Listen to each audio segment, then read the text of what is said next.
My name's Ellen and I'm a PhD candidate with Charles Darwin University and CSIRO. And I'm a fire ecologist. So we're talking ecology. This could be walking through the bush, looking for things in trees, setting cameras to try and find animals in the bush. But if we're talking fire ecology, this seems to involve a lot of smiling people in front of burning things. Which turned out to be the perfect career for me. This is a photo of me as a kid. You may have seen it before.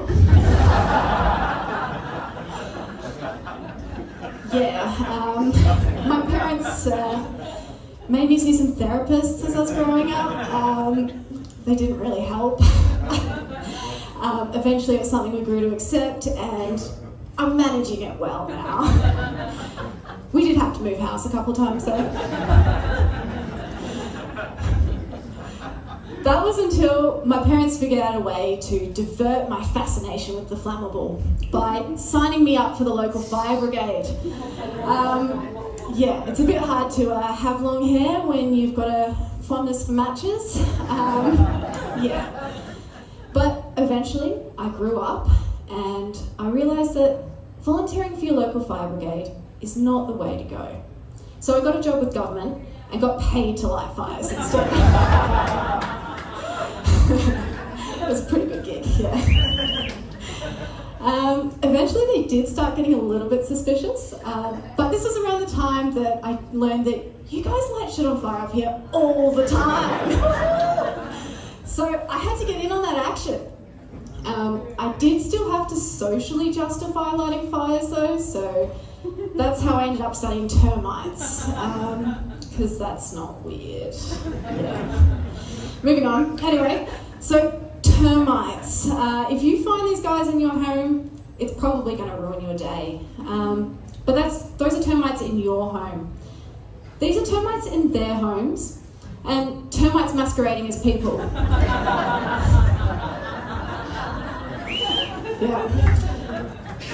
I mean, look how convincing they are. Yeah. This mound got booked for a media event as Scott Morrison's stud double. Can't even tell the difference. But unlike our publicity-loving pollies, termites have actually earned their high vis. We call them ecosystem engineers because these tiny critters have massive flow-on effects to the environment around them. So when they create their mounds and their colonies underground, they turn over the soil, aerating it, returning nutrients to the ground and improving soil condition. And these properties have even been shown to improve crop yields, and termites can also create habitat for wildlife. They eat out the dead insides of trees and create tree hollows. And we actually have way more hollows up here than they do down south, and that's thanks to termites.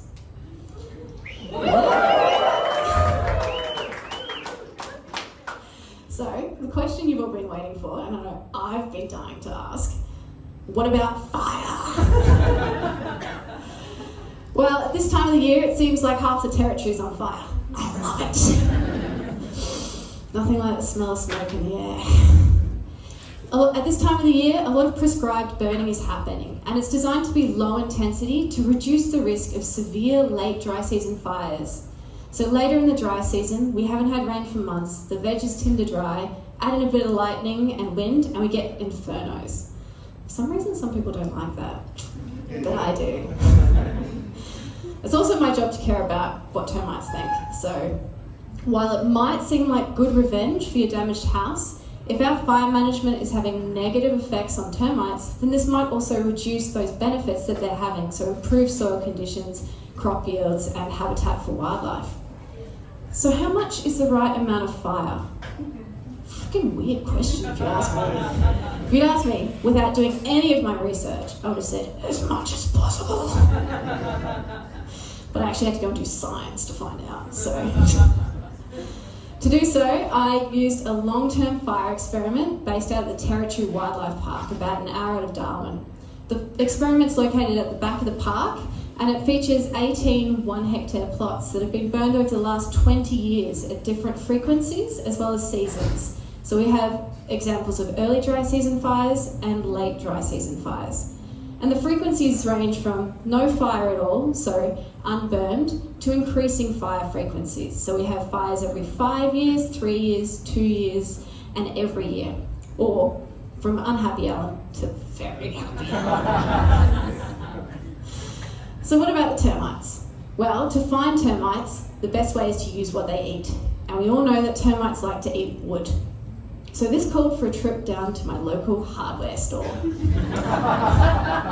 Told you they're everywhere. Growing some impressive facial hair as well. So they happily sold me some timber, but also wanted to charge me 50 cents per cut, so I politely declined and asked a friend to cut it for free. And it turns out that termites are also fussy gourmet buggers, and I also had to feed them the caviar equivalent of wood, which in 2021, when I started this research, was toilet paper. 240 rolls of 100% recycled, 3-ply, double-length toilet paper, to be precise. Wow. Yeah. So, yes, while everybody was panic buying bog roll, the shelves were empty, and you were seriously considering the benefits of bidets, I was serving up pristine rolls to my connoisseur termites. And it also turns out that termites are like my gamer sister who doesn't like going out in the sunlight. Love you, sis. And so I buried those pristine rolls underground so the termites didn't have to go outside. Yeah, very considerate. I then had the fun job of coming back 3 weeks later and trying to find them again, which is easier said than done. So if you see that little purple flag in the bottom left corner, that one there, I didn't find them all, so there's still some out there. Yeah, it's a pity it was too wet to burn, otherwise I would have lit up. Not great for the experiment, but would have made it so much easier to find things and make me feel a lot better. Anyway, still a few out there.